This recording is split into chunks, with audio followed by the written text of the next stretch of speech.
आज Doubtnut app download करें। Doubtnut पर अपने सभी गणित, रसायन विज्ञान, भौतिक विज्ञान और जीव विज्ञान के डाउट्स का करो सफाया। बस प्रश्न की फोटो खींचो, एक ही प्रश्न को क्रॉप करो और तुरंत वीडियो सोल्यूशन पाओ।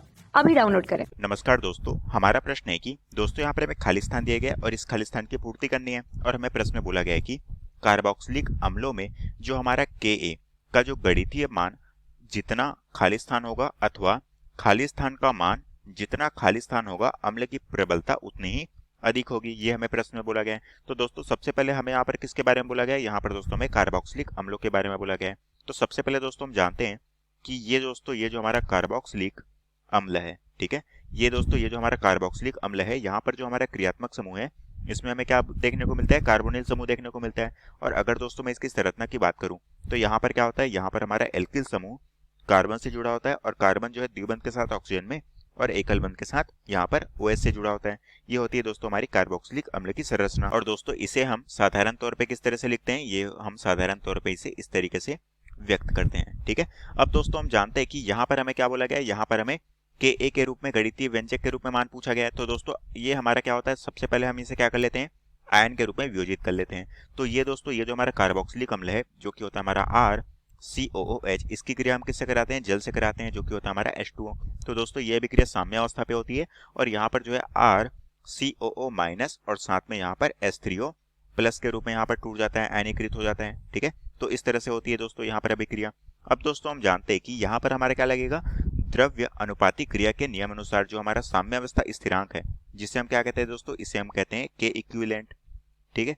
तो ये जो हमारा K इक्विवेलेंट है, अगर दोस्तों इसका मान निकाला जाए तो यहाँ पर क्या होता है? ये हमारा होता है उत्पाद बटा अभिकारक। तो उत्पाद क्या है दोस्तों? वो है हमारा यहाँ पर H3O प्लस, साथ में हमारा क्या है? ये हमारा RCOO माइनस, ये हमारा क्या है? यहाँ पर उत्पाद के रूप में है। उसी तरह से हमारा अभिकारक के रूप में क्या है? ये है हमारा RCOOH, ठीक है। और साथ में यहाँ पर क्या है? यहाँ पर है दोस्तों हमारा H2O जो कि होता है हमारा जल, ठीक है। तो ये दोस्तों यहाँ पर हमारे क्या है? अभिकारक के रूप में उपस्थित है। अब दोस्तों हम जानते हैं कि अगर हमारा यहाँ पर Ka के रूप में हमें जो पूछा गया है, तो इसका जो गणितीय व्यंजक है, अगर हम दोस्तों इसे pH के आधार पे करें, अम्लीयता के आधार पे, तो हम इसे किस तरह से लिख सकते हैं? ये होता है हमारा pKa इज इक्वल टू, हमारा इसका मान किस तरह से निकालते हैं? ये होता है हमारा माइनस log बेस ऑफ 10 और ये हमारा क्या होता है? ये होता है हमारा Ka की वैल्यू, ठीक है। तो इस तरह से दोस्तों हम यहाँ पर इस तरह से इसकी अम्लीयता को निर्धारित करते हैं, ठीक है। अब दोस्तों हमें जो खाली स्थान में पूछा गया है वो हम देख लेते हैं। दोस्तों ये जो हमारा Ka का गणितीय मान है, मैं इसे यहाँ पर लिख लेता हूँ दोस्तों। यहाँ पर हो गया हमारा pKa इज इक्वल टू, हमारा क्या होता है? माइनस log बेस ऑफ 10 और यहाँ पर होती है हमारी Ka की वैल्यू, ठीक है।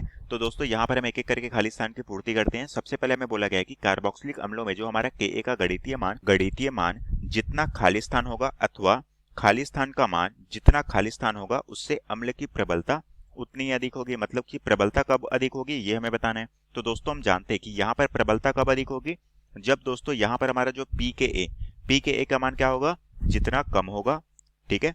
कह सकते हैं कि यहाँ पर जो हमारा pKa है इसका मान क्या रखना पड़ेगा? हमें इसका मान कम रखना पड़ेगा, ठीक है। तो इसका मान कब आएगा दोस्तों? जब हमारे ये जो हमारा Ka है जो कि यहाँ पर माइनस है, तो यहाँ पर हमारा जो Ka है इसका मान हमारा क्या होना चाहिए? अधिक होना चाहिए, ठीक है। तो दोस्तों अगर हमारा जो यहाँ पर Ka का मान अधिक होगा, ठीक है, ये जो हमारा Ka है इसका मान अधिक होगा, तो हमारा जो pKa है इसका मान क्या होगा? कम होगा। तो इस कंडीशन में दोस्तों यहाँ पर हमारी जो प्रबलता है वो क्या होगी? अत्यधिक होगी, ठीक है। तो हम कह सकते हैं कि यहाँ पर जो हमारी प्रबलता है वो क्या होगी? अधिक होगी, ठीक है। और इसी प्रबलता के अधिक होने के आधार के रूप में हमें यहाँ पर पूछा गया है, ठीक है। तो हम कह सकते हैं कि खाली स्थान में हमारा क्या आ जाएगा वो हम एक एक करके देख लेते हैं, ठीक है।